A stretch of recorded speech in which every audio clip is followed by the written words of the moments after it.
Hi everyone, I am Kaala, and welcome to the very first episode of my new show, Forever Ensemble. In this show, I'm going to be talking about ensemble roles in theater. A lot of times when you go to a movie or watch a show or read a book, you're looking at a story from the perspective of one character, the main character. I want to show that ensemble characters, although that they may be in the background, it can be equally, if not more, compelling than the main story. And that is all dependent on you and what you put into the work. I wanted to just show some appreciation for ensemble characters because a lot of times you don't get the recognition that the main stars will get in a show. You have sometimes some crazy vocals and singing, all of the major dance numbers, good acting moments where if you're not paying attention you might miss it, but they can be little things that just make the show even better. I think that shows would greatly suffer without having a really good ensemble. They're really important for helping to build the world that the story is taking place in. And if you don't have that, then something just feels off about it. I really want to bring light to what the ensemble characters do. So I wanted to start this whole show featuring one character that I did fairly recently in a show called Urinetown the Musical. And that's not "you are in town," it's Urinetown as in P. So if you're not familiar with the show, it's basically about a water shortage that affects this town and you have to pay to go to the bathroom. It's a pretty silly show. It doesn't take itself too seriously, which is why I like it. And another thing that's really cool about it is that it has all of the theater tropes in the show. It has the main character who's a hero and he falls in love with the daughter of the main bad guy, and don't worry, I haven't spoiled anything except for maybe the first 5 minutes of the show. But yeah, there's that and all these little things that are just really typical of a lot of theater shows. It's kind of making fun of the different theater tropes by having them all exist in the show. So in the show, I was cast as Cladwell's secretary number 3. Yes, that was really my title on the call sheet.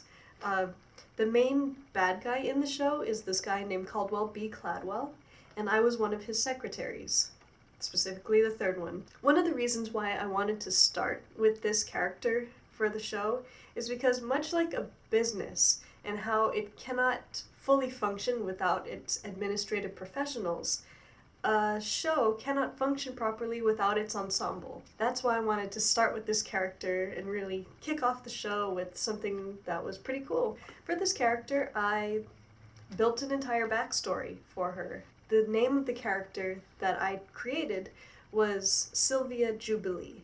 And the way that I chose that was because in the show, one of the secretaries that's already named is Mrs. Millennium. And so our director wanted all of the secretaries to have names that were related to time. So around the time that the show was in the theater, I was actually celebrating my 25th birthday.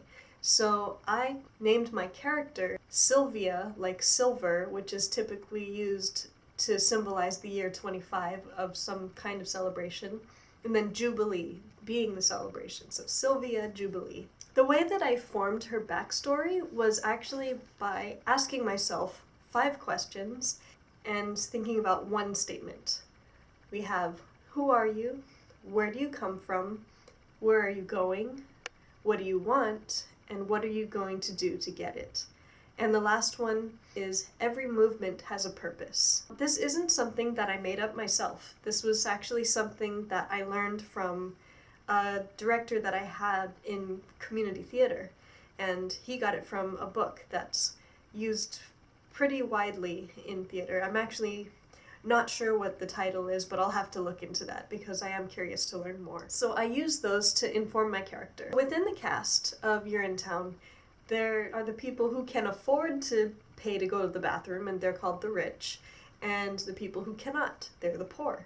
And so because I am the secretary to Caldwell B. Cladwell, who owns this company that is in charge of all the water, Urine Good Company, I'm considered to be one of the rich, but I wanted to add some extra layers to it.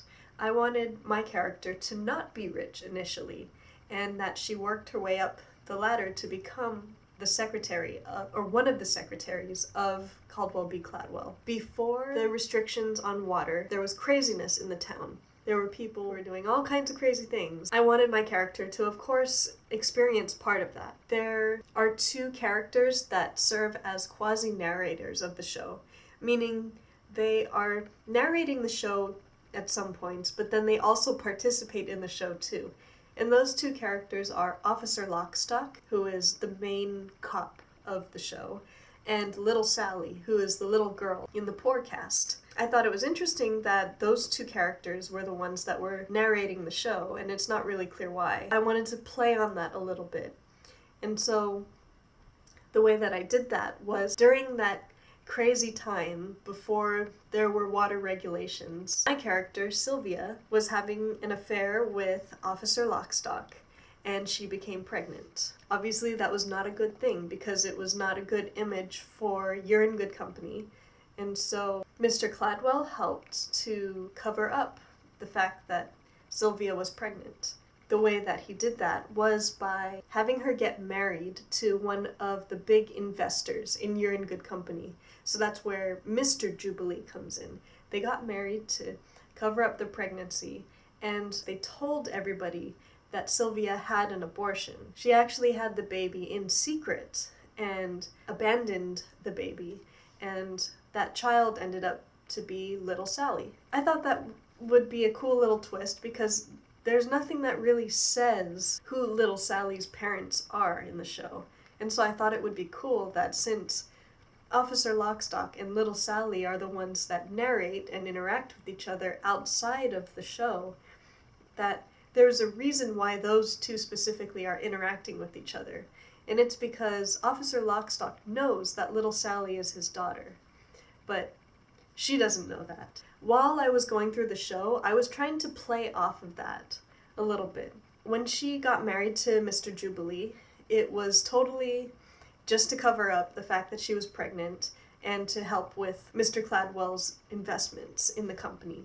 And so it was really a loveless marriage. She was very unhappy in her marriage, but she was kind of forced to marry so that she could keep her job and cover up everything that happened before.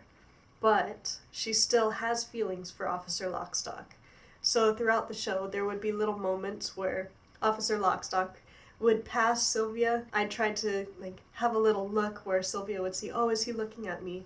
But of course he's not. He's ignoring her. There were moments where I tried to glance at him and give kind of a longing look, but it was never reciprocated. There was also a moment where, in the very, very beginning of the show, which I don't know if anybody would have caught this unless I told them this whole story, Little Sally going around to all the secretaries and everyone in the rich and saying, "Penny for a pea?" We're all supposed to walk past her and completely ignore her. As I was pretending to ignore her, I actually glanced back just a little bit to see if she's okay, but then I keep going. I tried to insert as many of those little moments as I could to just play off of that story. It made it fun for me because I got to have this extra layer to kind of think about while I was going through the show. Okay, some personality traits. Sylvia did work her way up through You're in Good Company, and so she has a little bit of smarts to her, but she's not that smart. I tried to play her off as kind of ditzy. Cladwell would be talking about kind of sweeping some things under the rug, and so one of the terms that he used was to look the other way while certain bad, shady things are happening. And she's trying to furiously take notes, and so whenever he says cash, she's like, "Oh yeah, cash," and really intensely on her notes. When he says look the other way, she actually looks the other way because she thinks that's what he's telling everybody to do that, but he's actually not. And she realizes the mistake and is like, oh, how embarrassing. But yeah, I tried to add little moments like that. But when it came to the poor cast, anyone who was poor, not in UGC, she was very mean to and very condescending. The way that I tried to justify it was that she was able to work her way up and become what she was. And so in her mind, she thought, well, if I can do this, then they of course can. And so why should I cater to these people who are being super lazy? So that was going through my mind while I was creating this character. And so yeah, it was really fun. I'm hoping that in the future I can talk more about other characters that I've done and my process for creating those characters, and just talk about the backstory, because I think it makes it just a little bit more interesting. And if you're in the ensemble and maybe you're not happy that you're in the ensemble, you could use these types of things that I'm doing in your own experience and maybe make it more fun for yourself and really fall in love with your character. I fell in love with Sylvia. She was totally different from me, and I was really nervous to play a bad guy because I've never played a bad guy before. It was really tough for me to play that really witchy character, but it was fun to do because it was totally different. You can learn things about yourself by going through this process in the ensemble when you're given basically nothing to work with and trying to create a story and create a character out of nothing. It's one of the many challenges of being in the ensemble, because if you're given a lead role, then everything is basically given to you in the script. Everything that's said in the dialogue and any movements, it informs the character already. It's a different experience, I think. Not that I have very much experience with lead roles, but I'm hoping someday I will, and maybe I will not forever be in the ensemble. But in the meantime, here's what I'm doing, and I'm getting great experience through it, and I'm hoping that anyone who's in the ensemble can use this for their own work, or even if you're not in the ensemble, if you're just a casual theater goer and you want to appreciate it even more, especially if you're like familiar with the story already, you can kind of not pay attention to the leads as much and just look at the ensemble and see what they're doing. Because I really think that if the ensemble's really good, it's like a great show. I hope I can do other character analyses like this, or maybe I could do some other things related to theater, maybe a cold reading, or I could answer some questions about my experience in theater, or I might redo a theater tag that I did with my cousin a while ago because I have experienced so much more since then. So yeah, I'm just excited to get the show started and to just talk all things theater with you. I hope you stick around, and if you like what you see, please like and subscribe and set the alert button so that you can stay all up to date on everything that I post related to this show and everything else coming up. So thank you for listening, and I'll see you next time. Bye!